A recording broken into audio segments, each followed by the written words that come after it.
রণবীর কাপুর ও ববি দেওয়ালের অ্যানিম্যাল ছবিতে জোয়া ভাবি দ্বিতীয় চরিত্রে অভিনয়ের প্রস্তাব পেয়েছিলেন অভিনেত্রী তৃপ্তি ডিমরি। আর এটাই তার জীবনের টার্নিং পয়েন্ট। এবার একের পর এক ছবিতে অভিনয়ের সুযোগ পাচ্ছেন তিনি। অভিনয়ের পাশাপাশি তার সৌন্দর্যেও মুগ্ধ হয়েছেন ভক্ত ও অনুরাগীরা।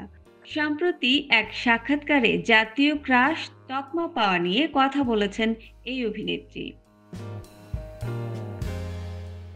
বলেন, যখনই আমার কোনো ছবি মুক্তি পেয়েছে, মানুষ সেটি নিয়ে কথা বলেছেন।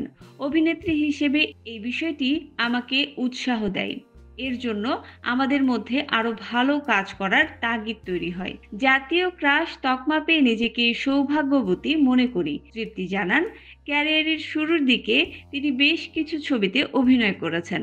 আবার গত কয়েক বছরেও তার অভিনয়ের ঝুলিতে রয়েছে মনে রাখার মতো কিছু চরিত্র।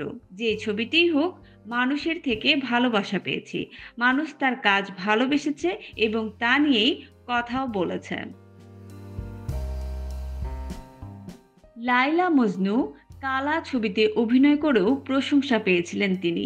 তবে অ্যানিমেলের অভিনয় করার পর তিনি নতুন করে চর্চায় উঠে আসেন।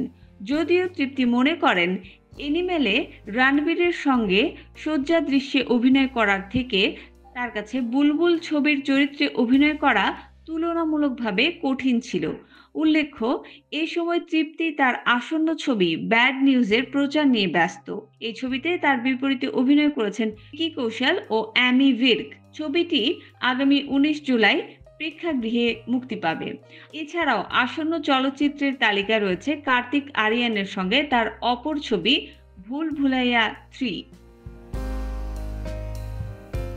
ভক্তরা ছবিটির ট্রেলারের জন্য অপেক্ষা করছেন, যা এই বছরের শেষের দিকে প্রেক্ষাগৃহে হিট হবে বলে আশা করা হচ্ছে। কারণ জোহরের প্রযোজনায় ধড়ক 2 ছবিতেও দেখা যাবে তৃপ্তি ডিমরিকে। ছবিতে সিদ্ধার্থ চতুর্বেদী ও মুখ্য চরিত্রে অভিনয় করেছেন এবং তৃপ্তিকে প্রধান মহিলা চরিত্রে দেখা যাবে। ছবিটি 22 নভেম্বর প্রেক্ষাগৃহে মুক্তি পাবে।